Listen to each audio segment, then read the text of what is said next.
Добрый вечер, друзья! Я Петр Цепандин, программа «Просто вкусно» на канале Якутия-24. Мы продолжаем летнюю серию наших выездных съемок. И у нас сегодня в гостях Александр Жомиру. Привет, Александр. Приветствую, Да, Петр. несмотря на то, что мы только что с тобой познакомились, я уже знаю, что ты ресторатор из города Москва. Совершенно верно. Проездом гастролируете. Шеф-повар и ресторатор, да, и ресторатор, открывает заведение по России. В частности, вот друзья повторно меня пригласили в город Якутск, в мою любимую Якутию. Вот, давно я здесь 8 лет уже не был. В 2013 году я отсюда уехал. Открывали мы паб здесь, в старом городе, один известный. Вот, и, по сути, 8 лет спустя я понял, что Якутия обладает определенным магнетизмом. И решил вернуться сюда на 3 месяца. Звезды так сошлись, что обратно вернулись, чтобы дальше тут работать. А в Якутии вообще звезды всегда правильно сходятся. Да? Да и звезды такие, видимо, да. Так, у нас был до того, как мы познакомились, один телефонный звонок. Я там объяснял тебе, что наша передача с претензией на кулинарность, конечно, да, ну, в вашем случае, конечно, да, ну, шеф-повар из Москвы, конечно, да, это же делать какой-нибудь шедевр, да, но задача такая основная не стоит. Задача стоит, кулинарное ток-шоу, что мужики собрались, может, тоже что-нибудь приготовить, ну, в вашем случае, да, получается, да. Мы приглашаем гостей, заставляем их готовить, а потом в кадре это съедаем. Вот самая главная, основная концепция нашей передачи. Да. Да, с чем ты к нам сегодня пришел? Ну, во-первых, хотел бы сразу извиниться за то, что я буду делать тут такие вот движения. Это не потому, что у меня нервный тик. Да, И я такой перевозбужден от встречи с Петром. Мне просто действительно для меня непривычно вот это количество мошки, комаров. Ну, да, Якутия. Да, это специфика. Да. Поэтому с этим надо мириться, но я пока еще не адаптировался, поэтому буду периодически вот Да, такие ничего страшного. брейк-движения делать. Значит, я сегодня решил совместить две культуры. Культуру якутской рыбы. Вот мне друзья Нельму привезли, стикси. Вот, сказали, что это летний улов, но тем не менее Нельма, она жирная, даже невзирая на то, что летняя она жирная, зимняя она еще жирнее. Вот, и а готовить мы будем таким необычным способом. Вот способ, на мой взгляд, очень интересный тем, что ну, мы все привыкли кушать мясо, шашлык. Я вот на самом деле мало встречал в Якутске, чтобы люди делали шашлык из рыбы. Вот, ну, как-то здесь больше культ мяса, да, больше культ мяса, тем не менее. Да. Хотя рыба здесь очень просто какой-то сокровищница рыбных запасов. Вот, и мы из Москвы с друзьями периодически выезжаем в Карелию. Карелию. Да, и там ловим карельскую форель. Ау. Карельская форель, красная рыба, это, то есть, это понятно, она не искусственно вскормлена, не искусственно взращена.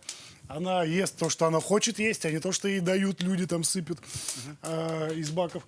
Вот, и, значит, интересная идея в Карелии, когда ты поймал рыбу, распотрошил, и тут же прям в этом же в озере ее привел в нужную кондицию и разрубил полено и гвоздиками прибил это филе. И поставил возле костра, и буквально на ход руки, пока водочка в реке в горной остыла, у тебя рыба уже, по сути, готова. То есть, ну, казалось бы, да, вот все гениально и просто. Доска, вот мне нравится это блюдо. Оно, кстати, я завожу его в московских ресторанах и в рыбных ресторанах, не только Москвы, но и Подмосковья. И блюдо вот из карельской форели, понятно, Нельмы у нас нет, а многие даже и не слышали о такой рыбе. Вот. И карельская форель, прибитая к доске, приготовленная на испанской печи хоспер, стоит там 800-900 рублей одна порция, одно блюдо, и оно отлетает, как жареные пирожки, там по 15-20 порций в день. То есть, да, никого цена не пугает. И вся фишка в том, что эта рыба у нас готовится на доске, и она на этой же доске и подается. Ну то есть подача такая, сервировка, не нужно специально ничего делать. Абсолютно. Прибил, отдал. Да, Прибил, приготовил, отдал. И мне нравится даже технологическую карту составлять на это блюдо, потому что блюдо состоит из 6 составляющих, 3 из которых это доска, гвозди, рыба. Но специи там, чем вот такие вот специи, приправа гриль Аргентина мы в компании Катаня. Ну, на мой взгляд, это самая оптимальная специя австрийского производства. Вот. Лимончик. Ну и терияки. Ну, я взял с собой ширача соус. Ну, немножко остринки, мы их смешаем потом. То есть, по сути, в блюде там 6 составляющих. А как стреляет, да? А бывает, сделают такое блюдо, там вот такая вот технология, и все заморочено. А тут не надо на самом деле ничего придумывать, изобретать. Тут уже природа-матушка сама все сделала. Природа-матушка дерево вырастила. Природа рыбу это нам подарила. То есть наша задача только взять и не испортить. Не испортить. Первое правило врача какое? Не навреди. Да. Поэтому сейчас будем не навреждать. Давай, приступаем. Да, вот. Рыбу, значит, нельма. Нельма, в принципе, подойдет любая рыба, подойдет и чир, и сик. Главное, чтобы рыба была жирная. Красная рыба, форель, семга подойдет. И желательно, чтобы рыба была не костлявая. Так, это на гарнир я делаю баклажанчики, запеку. Я, знаешь, для чего вот эти дырки такие делаю? Чтобы что-то потекало? Чтобы нет, чтобы он не взорвался. Ну что Потому что шкура достаточно плотная, внутри много вот этой вот мякоти, в которой И она много тут влаги. Да, может, да. разорвет его и, во-первых, спину нам попачкает, а во-вторых, ну, там вся вкуснятина из него повылетает. Вот, дырки делаем. Так, и в огонь. И на огонь ставим. Прямо на огонь. Прямо на огонь. Я надеюсь, у тебя щипцы на даче найдутся? Да, щипцы, по-моему, вот есть. А, вот они, да. Немножко грязноватые, но они есть. А ничего страшного, мы эту шкуру потом снимем. Хорошо. Так, Пока займемся рыбой. давай. Значит, что надо? Нужен нож. Вот есть якутский, но я взял японский. Свой. Свой. Правильно. Рука уже, Каждый шеф-повар своим ножом всегда рука ходит. уже лежит в нем. Так, вот эту одну доску я использовал. Доска в данном случае береза. Ну, вообще в идеале кедр. Ну, где же его найти здесь? Да, тут невозможно его найти, скорее всего. Я не беру сосновый, потому что они начинают выделять смолу, и смола при них даст горечь. Отрезаем голову. Причем, знаешь, я голову даже не выкидываю. Я обычно вот такие вот вещи коплю где-то, Да, коплю в мешочке. конечно. А потом смотрю, накопились. Блин, вот и повод для ухи. Ушицы. Так, ну я, наверное... Положи. Потом мы действительно уху сделаем, может быть. Ну, из Нельма-то уж. Да уж. Тиксинский-то. Так, и филируем. Потому что по-разному разделывают рыбу. Да, кто-то снизу Мне да, так. потрошит. Ну, так удобно.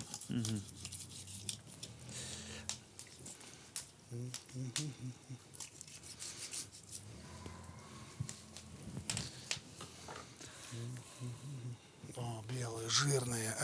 Кайфуха. А и верхний этот убираешь. Да. Так. Ну, тоже точно надо убрать. Ага. Я промыл, но вот немножко осталось. Ну, ничего страшного. Можем еще раз это проделать, Можем. эту процедуру. Нет, а мы по-любому сейчас ее будем промывать. Ага. Слушай, я вот это, видишь, вот тут мяско немножко осталось, я тебе все-таки, вот тут ты правильно сказал, Туда, не да, выкидывай в тарелку, потому что здесь для ухи... Безотходное производство. Да, что Так в называемое. наше непростое экономическое время очень достаточно актуально. Так. Ну а вы-то как живете здесь в Якутии? Чем занимаетесь-то? Тут я Ой. приехал, тут тайга-то горела, тут все Ну, да, это, кстати, дымился. такая тема совершенно для отдельного разговора. Я просто, я сам выезжал на 3 суток в горный район, тушил пожар. Александр, расскажите, пожалуйста, немножко о себе. Да? Но плохо не скажешь, а хорошо как-то... Скажет, что хвастается. Да. Нет, у нас традиционная всегда рубрика такая, да? Ну, некая такая визитка.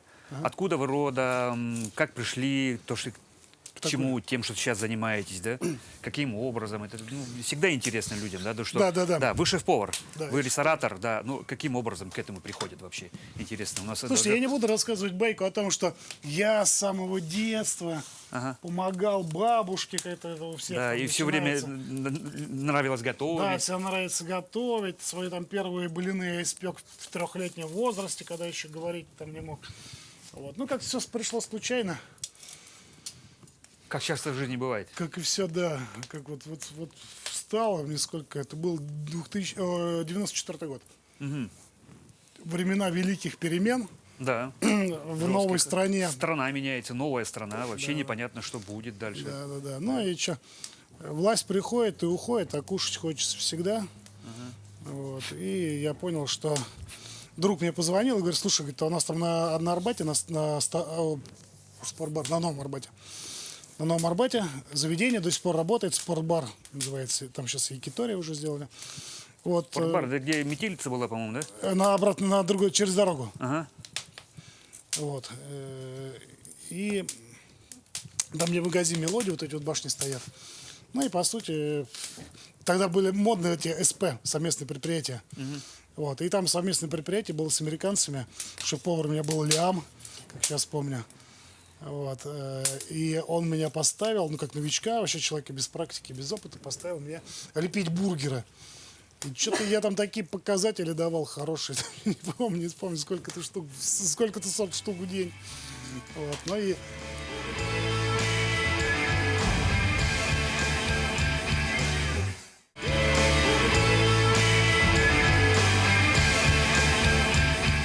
потом, Приготовление, ну. да, потом с Corporation ушел в холодный цех, там достиг каких-то высот. И потом вот на том этапе вот в спортбаре я созрел, собственно, как повар, сформировался, потому что я понял, что мне это нравится. Да, то есть, Готовить. да, готовить нравится. То есть это творческий такой какой-то полет. Ну, понятно, когда ты работаешь под шефом, у тебя никаких творческих полетов нету, потому что ты тупо исполнитель. Вот. Но когда-то какие-то были моменты, когда шефа не было, можно было там что-то от себя это, конечно, не приветствовалось, но можно было что-то такое от себя сделать. Так, сейчас промыть, да, рыбу или как? Да, сейчас мы ее сполоснем. Давай, я тут отойду для тебя мясо освобожу. Водичкой врублю.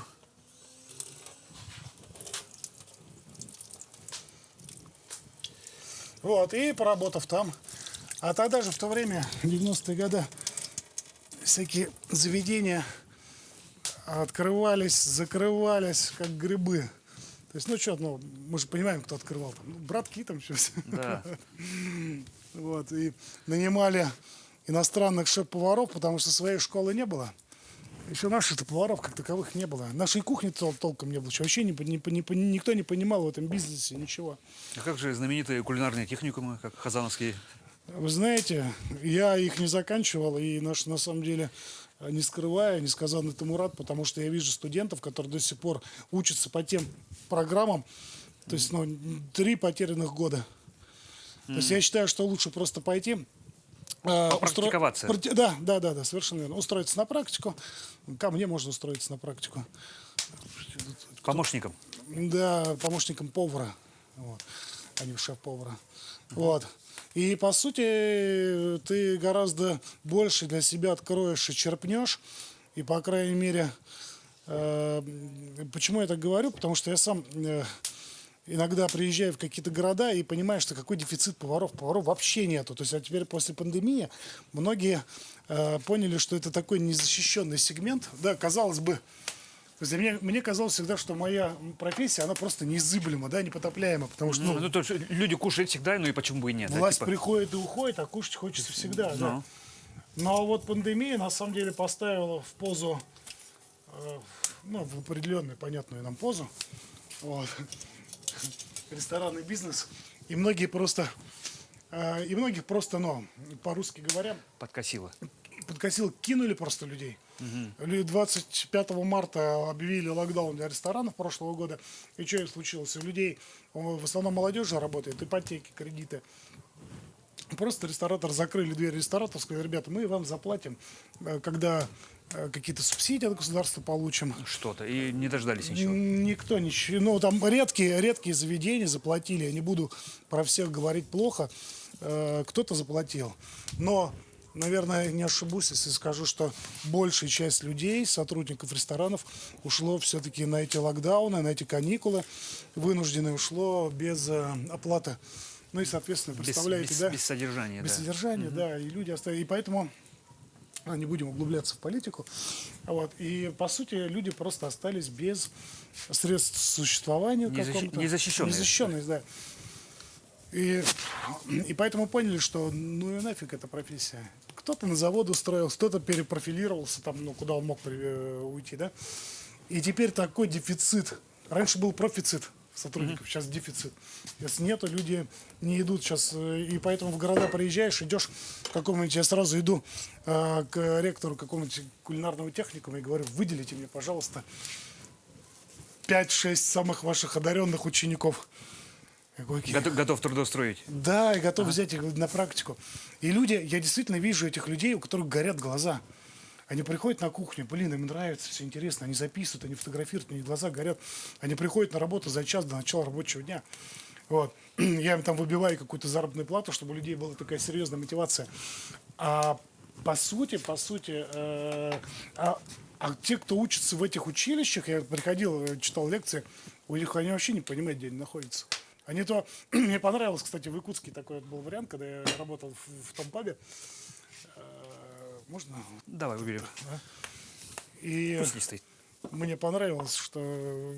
Такой, ну, понравилось в кавычках. Пришел парень, там какой-то с Улуса приехал. И я говорю, слушай, ну, говорю, и пришел ко мне устраиваться поваром. Я говорю, ну у тебя что, говорю, это призвание? Как вообще, ну откуда это из души, любовь к работе? Не, меня в армию не взяли, никуда не взяли. Ну, отец сказал, пойдешь тогда поваром. Отец сказал. И мне так стало, знаешь, я как неприятно, я как последняя инстанция. То есть, ну, или в тюрьму, или поваром. Там. Чуть ли не так, да? Хочешь жить, иди поваром. Вот. То есть, ну, вот, к сожалению, вот такое вот в регионах, да, баклажанчики готовы, можно на тарелку положить. Да, вот в регионах такое вот отношение. И я на самом деле понимаю, почему, потому что, ну, почему-то в регионах до сих пор неблагодарная профессия повара, почему-то неблагодарная, она мало оплачивается. А работа на самом деле очень тяжелая. Да. Поварская деятельность, шеф-поварская, это тяжелая работа, это постоянно ты Одно по одному, в одно по состоянии одному, как белка в ответственности, колесе. во-первых, Да. да. И это все непросто, оплата. Я понимаю, не дай бог оплата кого-нибудь небольшая. отравишь. Все. Ну, практически. Ну вот я, слава Ну, богу, ну, либо тупо невкусно сделаешь. тупо невкусно, да. Да. Самое, что безобидное, казалось бы, да? Тупо невкусно, а не дай бог еще отравишь. Нет, это не безобидно, потому что я всегда поварам говорю, ребята, вот, спасибо. Ребята, человек нам доверил самое дорогое, что у него есть в жизни. Ну, оставив выбор за нами. Свои деньги и свое здоровье. Да. Поэтому надо выкладываться на все 100, потому что человек вот, ну, свой желудок, да, и свои деньги, то есть оставил. А еще привел там любимую женщину, она что же самая любимая. То есть он и ее нам еще доверил. И детей. Да, и детей, поэтому, ребята, груз ответственности на вас максимальный. Так, вот сейчас посыпаем специями. Так. Ну, твоя, ты что рассказывал, аргентинская, Аргентинская, ага, да. Ага. А так, без фанатизма присыпем. Я говорю, я вот такую рыбу не стал бы ничем портить. Единственное, что вот я немножко вот смажу унаги, не испортит, он только прибавит вкуса. Вот, пока пускай полежит. У нас на самом деле вот угля немало, поэтому... Да, угли уже уходят. Да, я бы на полчасика оставил, чтобы она пропиталась бы внутри. Но у нас... Да. Ну, Всегда говорю- Якутия, откуда уголь-то? Ты одни алмазы. Да, одни алмазы.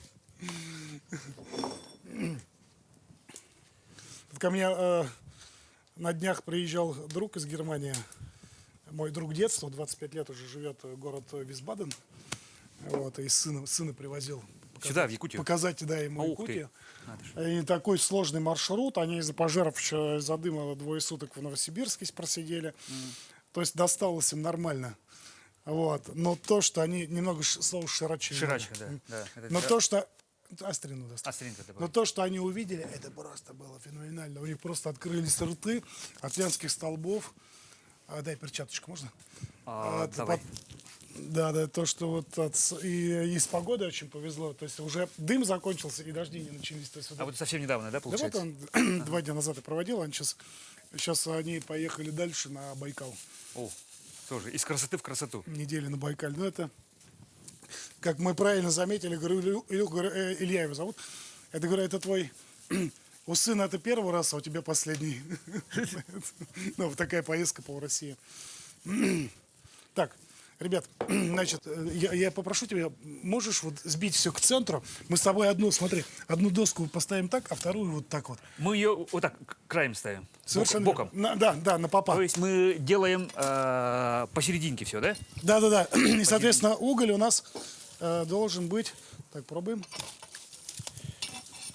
То есть вот горячие доски мы посерединке. О, класс.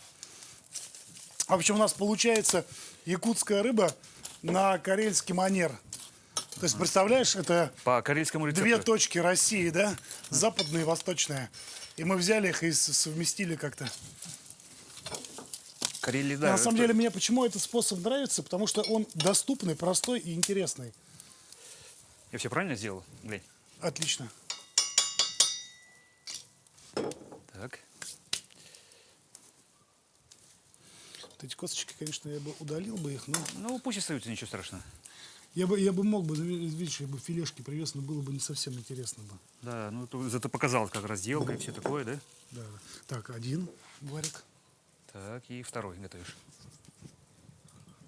Слушай, И- а второй вариант, может быть, для разнообразия взять его и вот в таком, в аутентичном виде, вот, Ничего не добавляешь? ничего не добавляя. Ну, давай, пожалуйста. Давай попробуем. Давай. Я, кстати, я честно скажу, я вот Нельму впервые в таком виде пробую. Пробуешь готовить. Да, да, да. Это одна из самых, я так знаю, ну, понимаю, ценных, да, рыб. Нельма, да. Так, тогда вот Ну, это- осетр считается, да. Ну, он на любителя. Да, он Царская рыба, так донная называется. там и так далее. Да-да-да. Так, ну все, что, погнали. Давай, погнали. Что, позабиваешь? Да, Куи пожалуйста. забивай, помнишь лозунг? Просто. Чуть-чуть можно побольше взять. А, вот так, чтобы не... Да, это. да, да, чтобы не... Все, без фанатизма. Да, И вот сюда. да, и буквально раз, два, 6 штук. Вот так. Да, да. Ой-ой-ой. Взял ведущие пальцы себе отбил, да?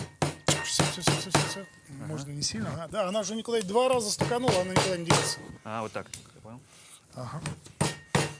Так, ну что, смотрим. Показываем. Лежит? Хорошо. Лежит хорошо.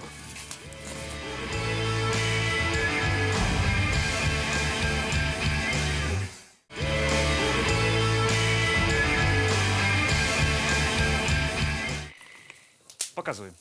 Лежит? Хорошо. Лежит хорошо. И эту так же, да? Да, да, да, да. Самое главное, чтобы не вывалилось. А, нам плоскогубцы там потребуется, да? Или мы ее так выдернем? Гвозди можно вырвать, если мы найдем. Поэтому я тебе говорю, сильно не заколачивай их.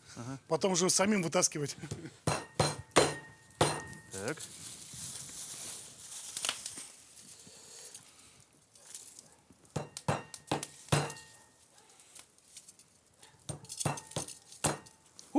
Все-таки промазал один раз.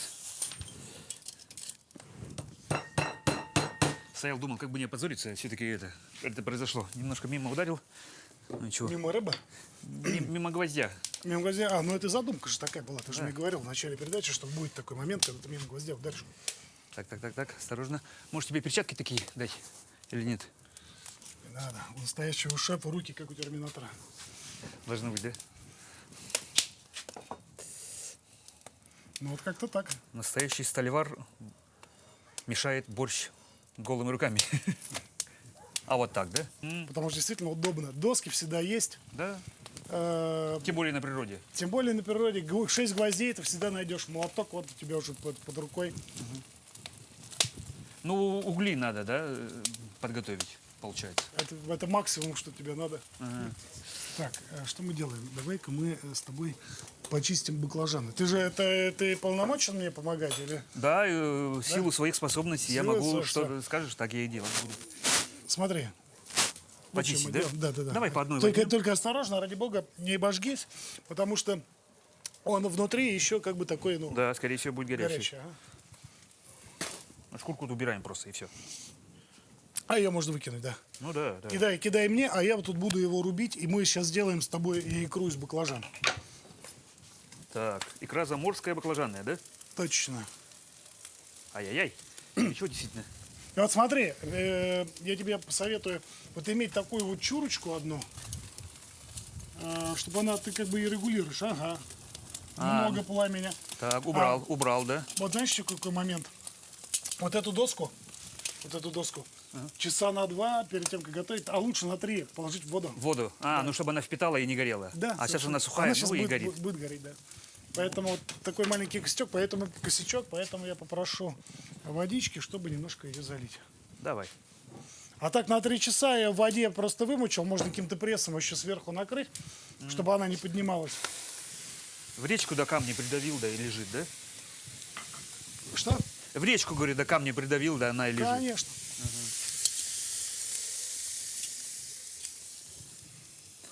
Так, ну я тут как могу чищу. Давай. А я как могу жарю.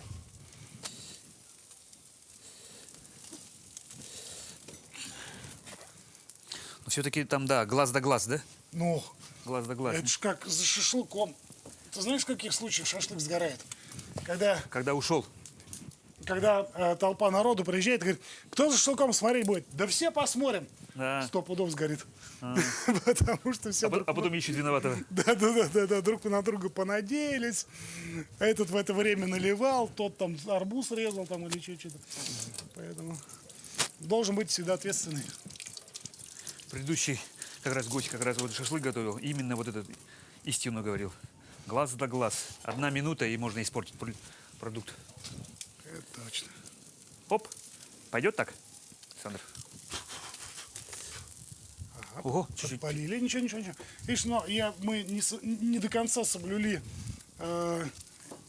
Технологический цикл, да? не намочили. А, Слушай, я знаешь, как сделал? Я сейчас ее...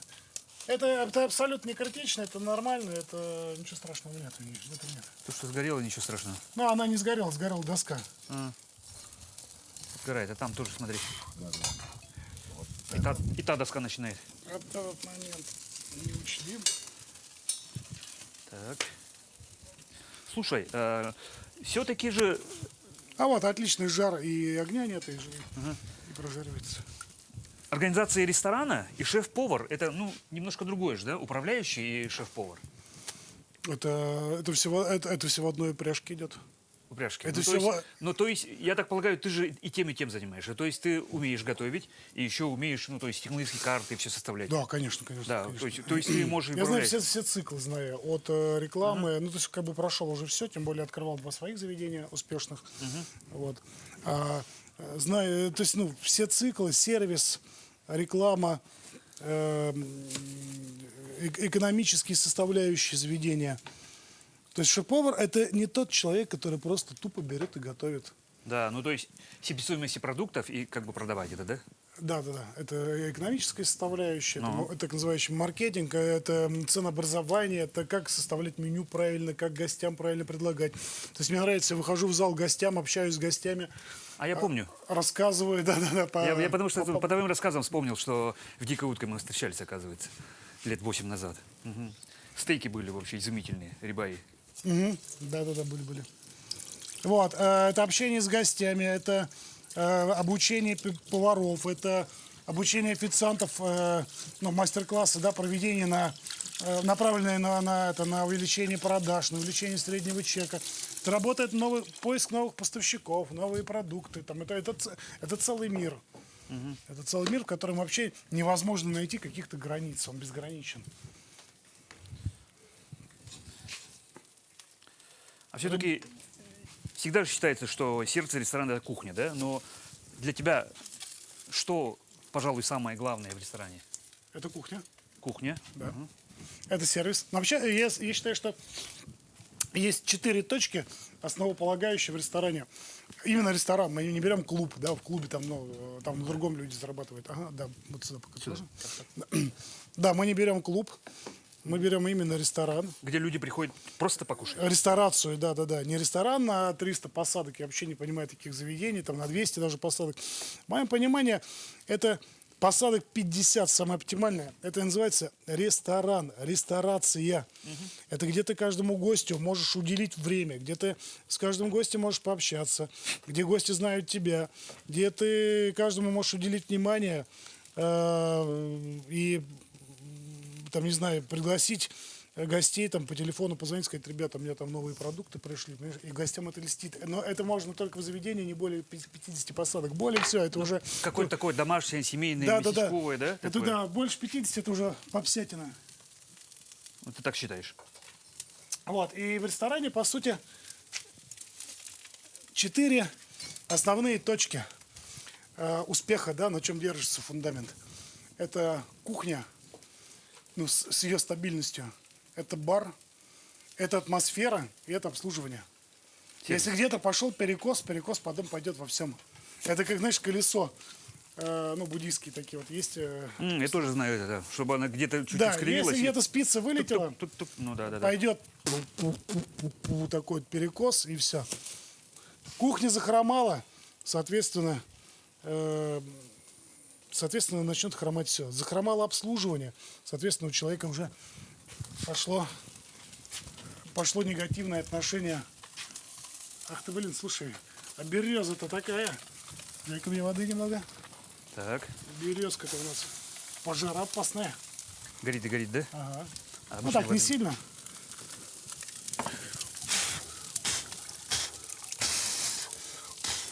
Ага. Да, есть мыльца, конечно, надо было мне ее положить. Положить ее в воду, конечно, на сутки надо было замочить. А она у меня в багажнике пролежала тупо. Ну, ничего страшного. Что делать? Не-не, ничего, ничего, ничего. А, это немножко ножом почистим. Горит на самом деле не сама рыба, а вот это сам соус. Так, вот сделаем. Вот эту вот лишку уберем. Да, мне кажется, уже углей хватает. Рыба же- Хватает, хватает, хватает. Рыба уже у нас уже это. А она же такая нежная, да, да, да. А немножко вот соус обгорел. А вот этот кусок, вот, который без соуса, видишь, он прям четенький такой. Четенько стоит. Угу. А он прям румянится. Опять подержи только вот за краешки. Ага. Ты хочешь местами поменять, да? Да, да, да, я хочу немножко под контроль вот этот кусок. Не, вот этот кусок у нас классный, вот он. Да. Подпекся. А тут соус подгорел. Слушай, она, мне кажется, еще 1 минута и будет готова. Сейчас мы баклажаны дорезаем. Ставим ее сюда вот. О, все, она дойдет. Можно было те чурки не подкидывать. Даже. Так. И баклажан, ты сказал, делаешь как? Как икру. Икру. Вообще, да, да, хорошо бы блендер маленький Ну, нету. пробить его. Ага. Ну, тогда хорошо бы вилку размять его. Вилку. Вилка есть. Все отлично. Так.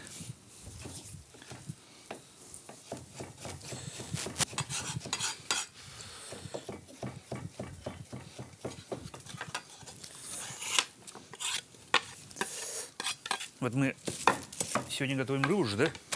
А для тебя лично что ближе, рыба или мясо все-таки? Любое и рыба, и мясо, если это продукт качественный. И то, и то. И то, и Но если скажут, чисто мясо или чисто рыба? Что ты то. выберешь? Мясо. Мясо. А какое мясо? Слушай, мне очень нравится говядина, мраморка. Но вот здесь мне нравится, вот в Якутии очень жирбятина. Ну, у нас в наших регионах его нет. Здесь меня подсадили и бросили. И ты там уже сам выбираешь. Я там мучаюсь, да, при случае. Ну, когда ездил недавно к татарам в Казань, они едят конину. Ну, конина это не Это жирбятина. другое, да.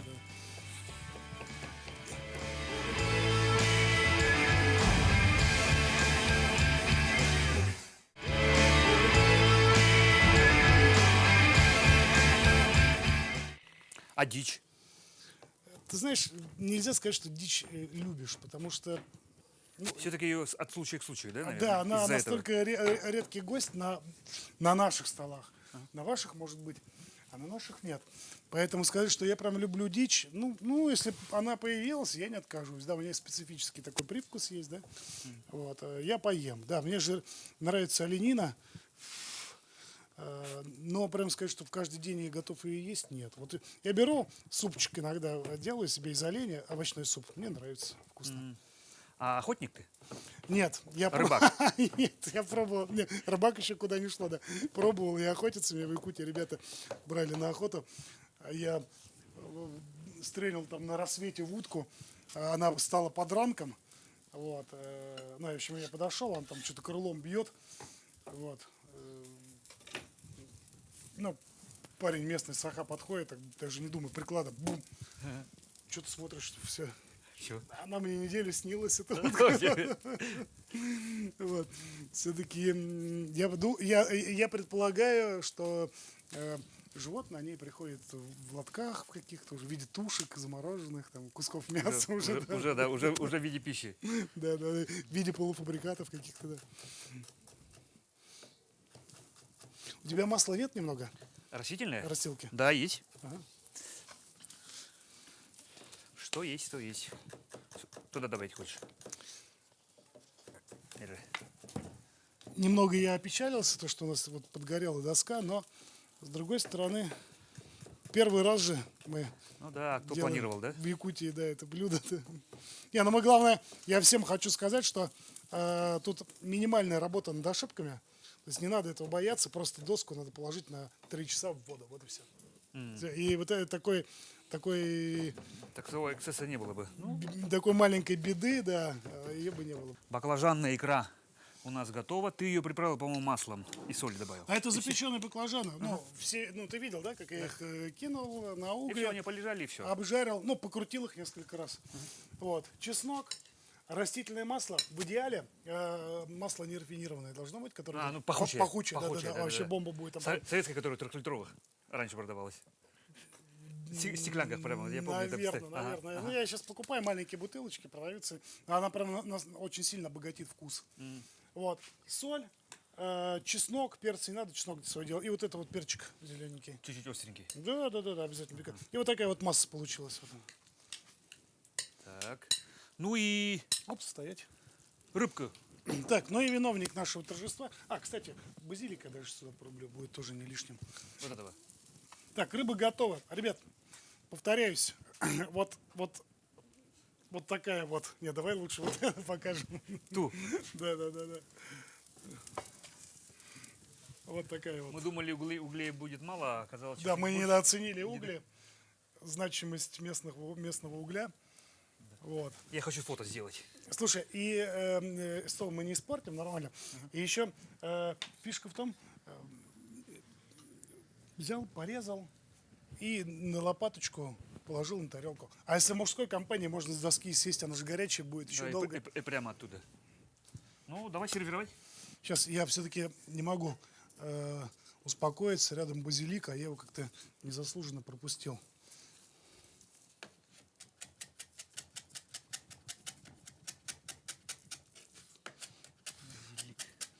У нас вообще всегда считается, что якут траву не ест, но все-таки едим. Слушай, я тут задался целью, мы по субботам у моих друзей делаем квартирники. Собираемся, человек 12-13, берем винца, ну, кто что выпивает, вот, и готовим какую-нибудь вкусную еду. Там недавно вот вок готовили там и так далее. И я тут задался целью, ну, какая азиатская кухня без кинзы, да?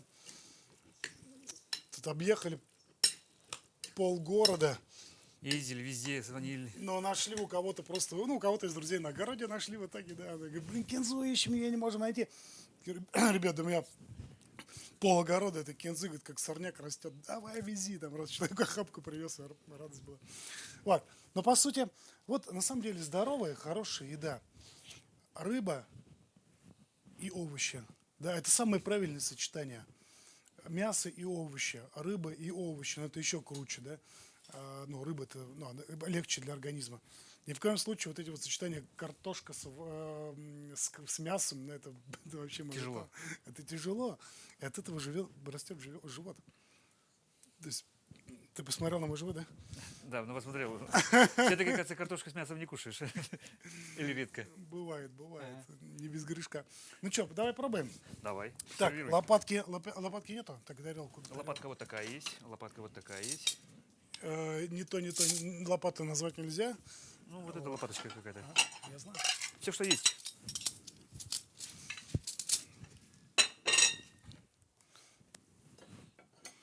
Ну, ты идею уловил, поэтому в следующий раз доски вымачиваешь, и вот этого вот не будет. Так, чуть-чуть она золотистая будет сверху. Но вода Можно и второй раз использовать, получается. Можно, Ну, чуть ли не так, да. можно. Так, ты гвоздики как у нас, с фанатизмом прибил? Фанатизма. С фанатизмом. Ну, можно их согнуть, и тогда, я думаю, их можно будет вытащить. Вот так сделать. Оп-оп-оп-оп-оп. Ага. Все. Оп. Точно. Так, гвозди мы А ну выбрасываем. доска рассохлась. Может быть. Гвозди, ну, повторно не надо их уже. Мгм. Я тебе пакет с гвоздями оставляю. Да. Развлекайся. Плоскогубцы, конечно, надо было принести, но ничего. Хоп. Ну, мы же мужики.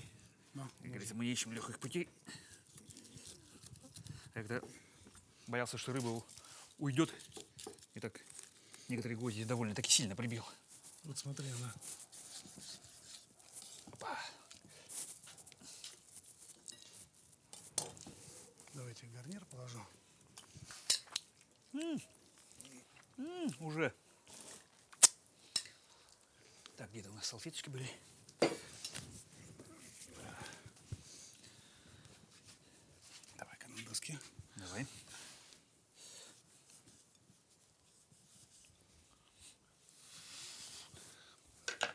башка лютует. Ну, это еще ничего. Попробуй. Ой, давай вместе. Мы должны это в кадре вместе съедать. Так, чистую вилочку я тебе надо было. Себе. Напиток соответствующий каждый выбирает себе сам. Я Ну, больше- наверное, все-таки рыба и все-таки винцо вот белое хорошо. Да, белое вино было бы, да, идеально, но ничего. У нас фри алкозон. Фри алкозон, да. На кадре нельзя это делать. Да не, понятно. Нам же только разреши в кадре это сделать. Слушай, но смотрится аппетитно. Да, красота. Я предлагаю это все-таки за наше здравие, за знакомство, за новые вкуснотища.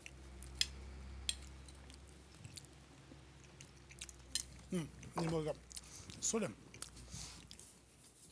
А на баклажан, да? Угу. А мне нормально. Все. Зеленью. Тут все заиграло. Баклажанчик такой черненький, мягкий. И чеснок в нем. Все как надо. Как тебе рыбка, что скажешь? Кайф. Кайф чуть-чуть подгорело, но как раз именно это. А ты заметила? Загорелась, дала хрустяшку. Хрустяшку, да. А Запах мы же такой. любим с детства хрустеть. Да, Там, да. там чипсами, там чем-то еще. Ну что ж, друзья. Люблю повторять. Эфирное время не резиновое. Мы можем в кадре сколько угодно стоять это кушать, нахваливать друг друга, благодарить Александра. Вот, пользуясь случаем, еще раз хочу тебе спасибо тебе большое сказать за то, что согласился быть гостем моей передачи. Да. Отличный пример якутской рыбы с карельской подачей, да, получается, на карельский манер. Да, карельский манер, да. То есть и вот мы взяли вот и приготовили то, что смогли. Ну, Да. то, что сумели. То, Не, что смогли. ну, получилось здорово. Конечно, немножко есть огрехи, да, но на то и передачи, на то и мы мужики. Мы берем, делаем, пробуем, ну и потом это вкусно все съедаем, да. Александр, я хотел бы тебе немножко слов предоставить, да, пожелания, может быть, нашим телезрителям. Что бы ты бы? Пожелать. Но, ну что вам еще пожелаешь? У вас все есть. Алмазы есть у вас. Рыба вот такая вот у вас есть. Мясо есть. Ребят, наверное, самое актуальное вот в данной ситуации последние 2 года это все-таки здоровье. Здоровье вам, родным, близким, не терять людей вокруг себя, беречь свой союз, беречь свой уголок, беречь себя прежде всего, потому что никто нас не сбережет, кроме нас самих. Берегите себя, готовьте вместе с Петром. Вот. Всего вам доброго. А я Петр Цыбанин, на этом мы прощаемся, но мы не заканчиваем передачу, мы уходим за кадр и обязательно всю эту вкусноту, всю эту красоту будем вместе с операторами, режиссерами, редакторами нашими кушать, уходим за кадр. Всего доброго, друзья, я Петр Цыбанин, на этом не прощаюсь. Всего доброго.